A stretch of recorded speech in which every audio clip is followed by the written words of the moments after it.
Hi Fred, yeah, no, I acknowledge what you're saying, and my point is really that they just need to use a different language, different than new life, because it is important to the rhetoric that they're putting on this in two ways.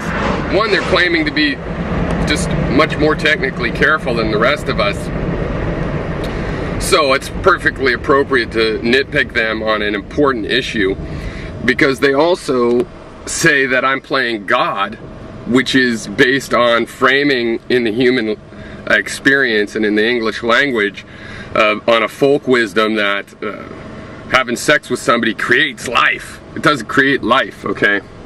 And that's just a technical fact. Fine, if they want to talk about creating new consciousness and new, they can do whatever they want, but a big part of their problem is going to be this newness. Because, okay, so a human fetus can become an independent creature, can become a new being. Does that happen at conception?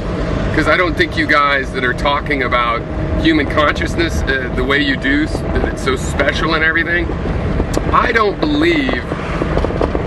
really don't believe that even a human being raised by wolves would really fit that high level of consciousness you're talking about. Definitely a fetus doesn't. A 1 or 2 year old child is questionable. It's going to be 5-10 years till you can argue that. Okay? So you could talk all you want about new consciousness, but we know that developing humans copy some of their patterns and elements of their consciousness, the humanity, the reading and writing the language, from the human beings in their environment.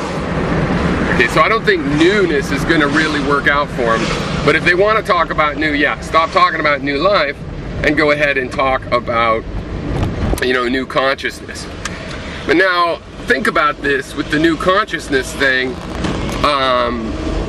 Is there some requirement that if something's going to possibly become a new consciousness, that I have to let it make its own decisions, or somehow I don't get, you know, because those ovum, the eggs in the ovary, are part of the woman's body. They can all potentially become an independent being, as can, you know, other cells, stem cells, and, you know, whatever tissue they manage to clone from. So do you really think that we should regulate a woman's interaction with the ovum as if those are potential life forms? Because that's my point. I'm taking a pro-choice argument here. It's not natalist, it's not antinatalist, it's pro-choice, and it's based on the fact that you can do with your own bodily tissue as you want, even if some of it is able to grow into an independent being. And by the time it becomes an independent being, it'll already be alive, right? So the responsibility of creating an independent being, you might see huge differences between that and, you know, growing new tissue to sustain my own life.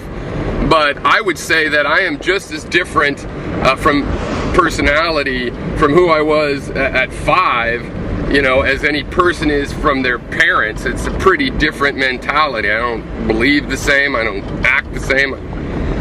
I barely even have the same experiences. Even the ones before 5, I totally interpret differently than I did when I was 5. So I think you're going to have an issue, or rather the antinatalists, with this continuation argument, because they have no philosophical objections to continuation. And so they're going to need some new rhetoric. Now, it can be done, and I think that's what they have to do. They want to say we're not taking into account their arguments, but this is an obvious case where, yeah, some of them are admitting that okay, well, by new life we just mean this other thing. Well, then stop saying new life, because it's only by the framing of new life that you can bleat, and not you, conference report, but that you, plural, can bleat that I am taking a godlike role, creating new life, like I decided to create this universe. And then you see them go off and act like I'm responsible for the fact that they were progenerated into the world. So these little details can be very important, especially when some people try to claim the high ground as technical, irrational, super genius thinkers. Well then, yeah, I guess you ought to be able to, you know, they ought to be able to handle, you know, a detailed technical complaint to the foundation of their philosophy. I think they can rebuild it, but they won't, because I don't believe this is a particularly